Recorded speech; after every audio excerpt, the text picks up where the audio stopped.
El Contador de Películas es presentado por Una batalla tras otra, estreno 25 de septiembre. Mi única hija. Se la llevaron. Ahora vienen por nosotros. La nueva película de Leonardo DiCaprio ya está en cines.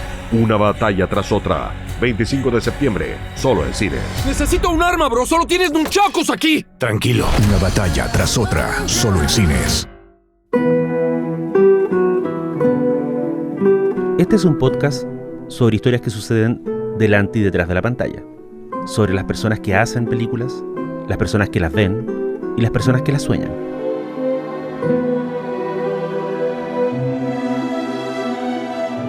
Soy Daniel Villalobos y esto es El Contador de Películas.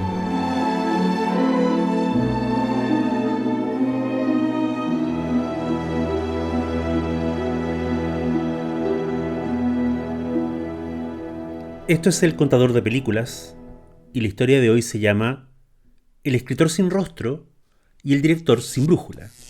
Here's your quote. Thomas Pynchon loved this book almost as much as he loves cameras.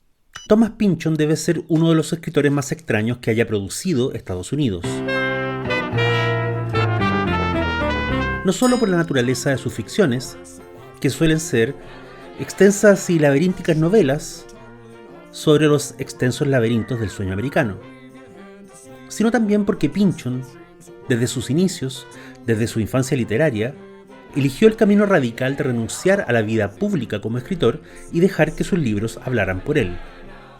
En la práctica, eso significa que desde hace décadas, quizás desde siempre, Pynchon se ha rehusado a dar entrevistas en ningún medio. Jamás ha salido en televisión, en radio o en revistas literarias. Nadie sabe qué opina respecto a los temas del día. No tiene redes sociales, pero antes de la internet, mucho antes del fax, Pynchon ya había elegido no tener contacto alguno con el mundo externo más allá de sus novelas. No es que sea un ermitaño, dijo una vez en una columna. Voy al supermercado, me gusta pasear por las calles, visito a mis amigos, incluso me gusta ir al correo a dejar mis postales para Navidad. Pero lo que no hizo desde el principio de su carrera fue tener contacto con la prensa. Por ejemplo, un dato extremo es que no hay fotos de Pynchon. La única legítima, la que se puede encontrar en internet, es una foto escolar de cuando tenía 16 años. Stanley Kubrick jugó con la idea de adaptar a Pynchon al cine. Lo mismo hicieron directores tan diversos como Roman Polanski, Jean-Luc Godard y Bob Rafelson. Ninguno tuvo éxito. El propio Pynchon dijo en un prólogo que no solo amaba el cine, sino que le parecía que muchas de sus novelas estaban profundamente conectadas con la mirada audiovisual. Aún así, las adaptaciones de Pynchon se pueden contar con los dedos de una mano. Una que es digna de mención es el documental Un viaje a la mente de P, dirigido por los hermanos Lubini y que está centrado en el misterio alrededor de la biografía de Pynchon. Pynchon rails against the conspiracy. He sees the larger evils of the industrial complex of the military. Otro documental conectado con la figura del escritor es Prüfstand 7, del año 2002, que fue dirigido por el alemán Robert Brankamp y que cuenta la creación y desarrollo del misil B-2.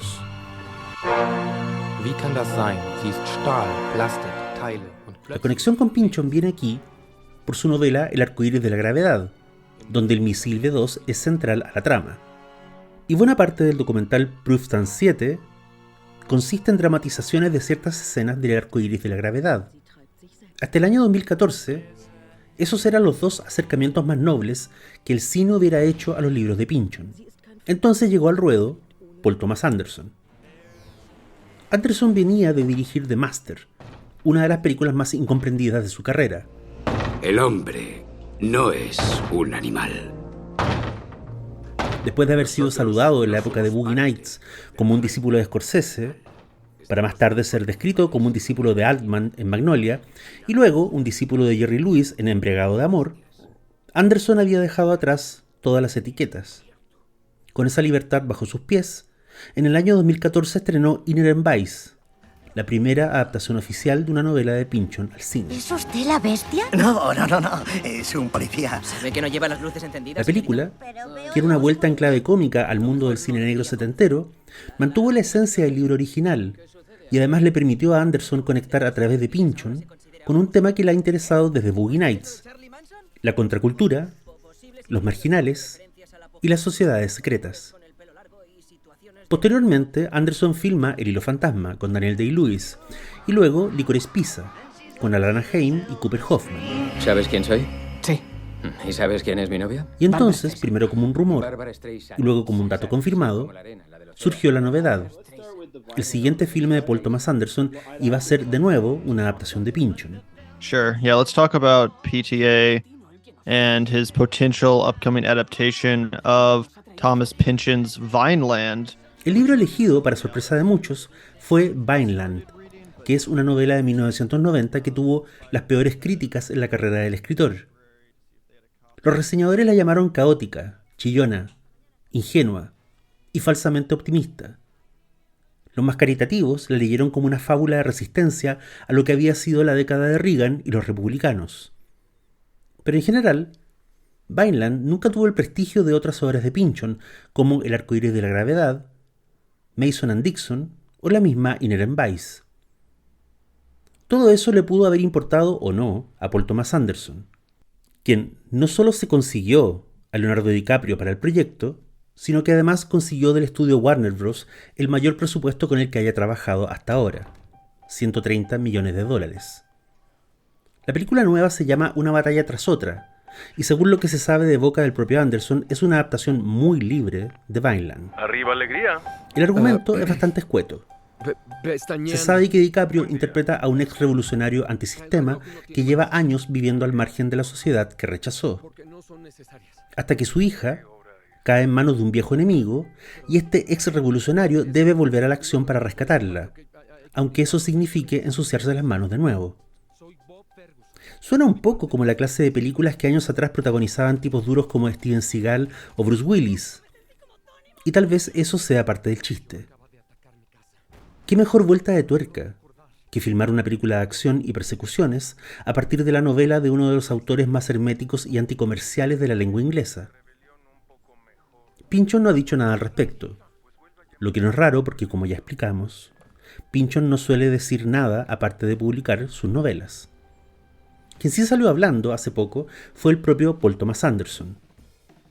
No quiso dar muchas pistas acerca de su filme, así que en vez de eso fue al canal TMC y dijo: quienes quieran tener una idea sobre los temas de mi nuevo trabajo, deberían ver estas 5 películas. La primera de esa lista es una obra maestra. Se llama Running on Empty, la dirigió Sidney Lumet en 1988 y es muy simple. Es la historia de una pareja de ex revolucionarios que llevan años escapando del FBI, moviéndose de una ciudad a otra, hasta que chocan con un pequeño problema. Su hijo mayor ya no quiere seguir mudándose de pueblo, le gusta una chica del colegio y además quiere explorar su talento musical. En la época de su estreno nadie supo qué hacer con Running on Empty. Nadie sabe qué hacer con ella hoy día, de hecho. Sigue siendo una de las películas políticas más hermosas y maduras que se hayan filmado sobre el choque de la generación hippie contra la era yuppie. La segunda de la lista es otra gran película, también de 1988. Se llama Fuga a la medianoche y la dirigió Martin Brest, pocos años antes de hacer Perfume de mujer. ¿Tu mamá no te enseñó que no debías disparar a los desconocidos? Es la historia de un cazarrecompensas, interpretado por Robert De Niro, que es asignado a capturar un contador de la mafia, interpretado por Charles Grodin. El cazarrecompensas es muy astuto y pronto captura al contador, pero hay un problema. El contador no es de verdad un mal tipo y muy pronto ambos se hacen amigos, lo que significa que los dos ahora deben huir de la mafia y de la policía al mismo tiempo. La tercera nombrada por Anderson es Contacto en Francia. ¿Hablar de qué? De un cargamento. Llega esta semana o la próxima y dicen que habrá para todo. ¿Quién lo trae? La dirigió William Friedkin en 1971 y junto con Bullitt de 1968 es la película que inventó la forma en que se filman las persecuciones de autos hasta el día de hoy. La cuarta película de la lista es La batalla de Argelia, que Gillo Pontecorvo filmó en 1966 y cuya importancia política e histórica ha sido promovida por gente como Oliver Stone y Quentin Tarantino. ¿De qué se trata La batalla de Argelia? De un revolucionario argelino que recuerda su vida breve y su lucha sangrienta, mientras afuera lo aguardan los comandos del ejército de ocupación francés. Y la última de las 5 es nada menos que The Searchers, el western de 1956 que dirigió John Ford y que en Chile se conoce como Más corazón que odio. Sus hijos han muerto. Por eso las mujeres ocupan el sitio de honor. The Searchers, como tantas otras historias del oeste, gira en torno a una búsqueda. Es la peripecia de Ethan Edwards, un hombre que jura rescatar a su sobrina secuestrada por los comanches y para eso se pasa 5 años siguiendo la pista por el desierto. En la ruta, Edwards pierde su fortuna, su corazón y su alma. Él se ha convertido en un vagabundo sin futuro tan miserable como los comanches a los que persigue. Su nieta quizás pueda volver al final a la civilización, pero para él es demasiado tarde. El precio a pagar por el rescate de la muchacha es la desaparición del hombre que la salvó del desierto. Ahora, ¿de qué manera encajan todas estas historias con la trastienda del filme de Paul Thomas Anderson? ¿Qué tienen que ver los revolucionarios argelinos con los vaqueros de John Ford, con el Popeye Doyle de Friedkin? Lo vamos a averiguar pronto, pero una cosa es segura: la respuesta no va a ser amable ni tierna. Se vienen los tiempos más oscuros.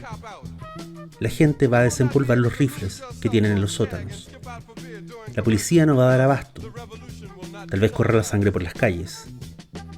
Quizás veamos arder la República. No cambien de canal.